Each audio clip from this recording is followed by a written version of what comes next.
Hi, my name is Ace, aka Lost Music Videos, and this is Lost Music Videos Live. I want to do a quick video about this search for the Lost Chatswood song. I am somewhat involved, and I'm just out here looking and seeing what I can find in terms of CDs, in terms of all the physical media. I found a copy of this compilation called Youth Rock. I think I have it's if it fits somewhere, and a heap of other CDs. There's probably like 7,000 in here. I'm not going to show you my. It's a mess, but I want to just go through a couple of things and talk about like processes and things to think about when doing the search. So I had a fair bit of a look on Discogs, which is basically the website that catalogs every album you could imagine. Also, the things you would never imagine and you've never heard of in your entire life. The problem is it doesn't calculate and catalog everything. There are a lot of albums that aren't on there. Maybe even something like, I wonder if this shine. Yeah, maybe this might not be on there. I didn't even realize I had this. Nice. But yeah, there are like a heap of random, like something like this might not be on there. This is a band called Next to Nothing. And see, this is the kind of stuff, 2002. You can see like a bunch of guys. They self-released this. And this is probably what you're most likely going to find with the band that did that song. Now, a couple of things. One, I guess it may have been too expensive for them to put out a CD themselves, so they would have put out something on a compilation like the Art Start. So I've got something here which is called The Hidden Treasure, and I was interested in just like showing a compilation from the time from Sydney that would be like similar to what they were going for. And now what's interesting is I didn't even realize this has the Art Start logo on it. This is from about 1996. This is a Blacktown, Western Sydney compilation featuring artists like Cannibal Tribe. There's a band called Hypha, I think, is somewhere here. Hyphen track 2. They put out some CDs. Another band called You Blabbed About Mars put out some CDs. There's Serek, who I think is like a member of Dash Wish Cast and related. And one of the members of Cannibal Tribe passed away. Rest in peace. It's like it's hip hop, it's rock. There's some other random bands. Now, the thing to note about this CD in particular, and a lot of these other CDs generally, and the reason why I'm bringing this to your attention is because something like this, not only is it rare, obviously, there's only probably 500 or less, only so many copies produced, it is of its area. So all this is at Western Sydney. There's like probably some of these guys were like Cannibal Tribe. I think they're like out Liverpool way and that part of Western Sydney, but this is like Blacktown, so there's a lot of like Blacktown kind of Western Sydney locals like Sarek and maybe two of them. And I think you blabbed about Mars, maybe like towards St Mary's or something. I don't know fully, but if we're gonna find a compilation or something that has their music, it's going to be of that area. I know there's like a Hornsby hardcore compilation with a lot of hardcore bands from '97 from like the Hornsby, Epping, whatever that area, but it's all from around that area. So it's not like so much towards Chatswood and that part of like North Sydney. So the thing you want to look out for if you're trying to find a compilation, because it might not be even on Discogs, is look for bands and look for things that are as closely within that area. So even if you find bands and things that were like 10, 20 kilometers out, they may have performed alongside this band. They may have, been somewhat connected, but if they were on compilations, there are like compilations with bands that are from further afield, but in one area. And then there are also, I think, this youth rock compilation, if I can find it somewhere. That is a good example of something because that one also has bands from like all over the place. So there are some which just have bands from all over the place. There are compilations with bands just within one kind of specific local area. And I guess Liverpool and Blacktown are like close. But I'm guessing that the Cannibal Tribe guys and some of these guys that may have not have been like from Blacktown were in and around Blacktown and doing something in terms of like youth-related study or TAFE or whatever. So that's probably why they appeared on this, because they were existing closely within that area, close enough for it to be a thing. And there are probably some compilations where it spans out, but I'm guessing there's most likely going to be something where it's like all the bands are a little more close in proximity. Like, I think Nancy Vandal is, in and around the same area as a lot of the other bands on the It's the Fits compilation. And then that's the other thing when you look at a band like them, they wouldn't entirely be the best guys to speak to, just because I feel like, well, it's like true. They're on like a level here, and the other bands like on quite a lower level. So it's like if you look at popular music in Australia of that time, you have obviously the mainstream stuff. If you know Australian artists, it'd be like the Vanessa Amorosis and the Natalie Imbruglias. So obviously Natalie Imbruglia had worldwide success, and then Vanessa had local success in Tina Arena, and she had success in France. But that's another thing.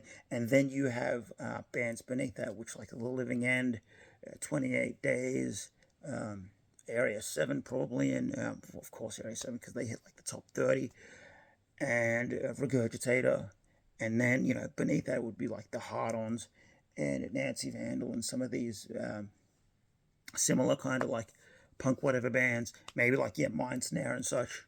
And then below that you have, kind of the other more localized bands. And you'd have, random stuff like, there's a band called Bean. It's just as a good example of something. People would be like, who is this band? I've got another CD by here. Anyway, they're a band that's busking, and I think they performed in Sydney and like down the East Coast and towards Melbourne and things. There's another Bean CD. So not only see, is that the wrong side? There you go. Because it's like, anyway, this is the band Bean.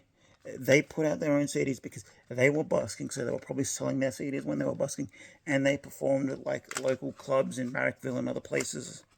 And obviously, it's like all the CDs are not CDRs; they're pro-pressed CDs, and they would have probably had about like 500 of these, and the recording quality is pretty good. Now, with this other song that we're thinking of here, the quality is not on the same level. So my guess is if they had anything released, it might be on a demo tape, and it might have been only a couple of tracks. So this might be the only song they recorded, or there might be a couple more that they recorded, and it's just like on one demo tape, because at the time it was expensive to put out CDs, and it was expensive.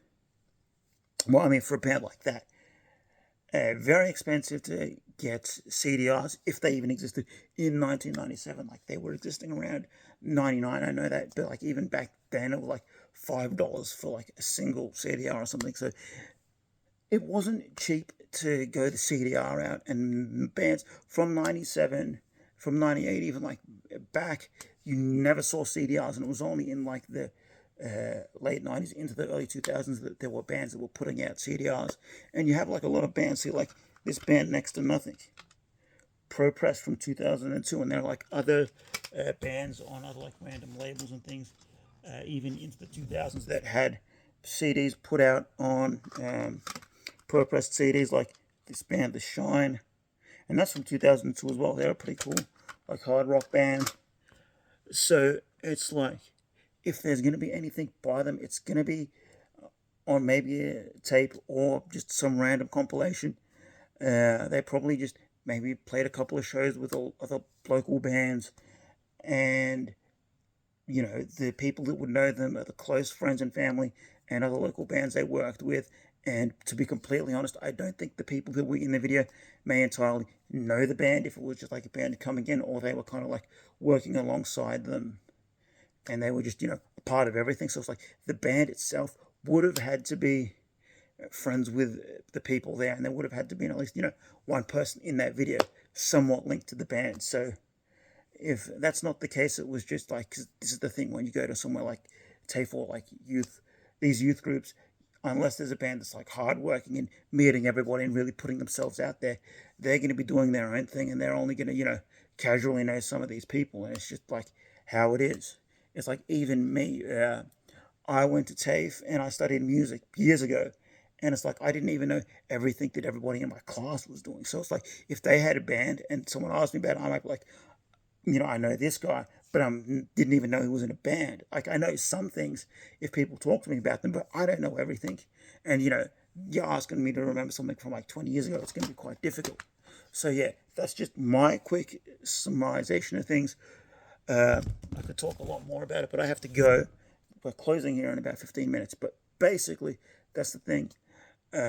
We got to try and find a potential compilation, maybe Art Start related, that's local to that area, or find like some kind of demo cassette. The quality, I think, is more akin to a demo cassette, but that could just be the VCR.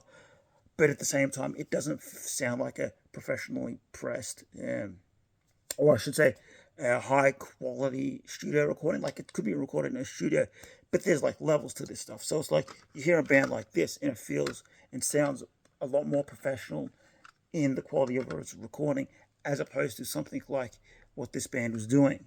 So, if they're doing something for an Art Starts program, it could have been recorded at a local TAFE or like a local whatever studio, and it wasn't fully like professionally consistent, like fully mixed and mastered. Like some of these other random bands here. Like, I have a lot of random bands here. Like, some of this stuff is, it's like 1997, Gauge, Sick of All This.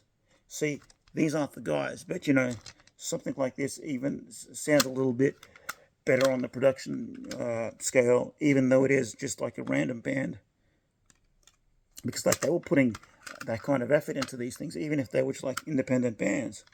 And this is probably not even, I have to look if it's on Discogs, but it might not be. But this is the thing that you got to think about, like what level they were at, who they were potentially working with and surrounding themselves with. And when we can find those connections and how they exist and link to everything, that would make it a lot easier to pinpoint and find the right connections to get to this band. Anyway, my name's Ace. This is Lost Media Files, Lost Music Videos, Lost whatever have you. I'm just completely lost now.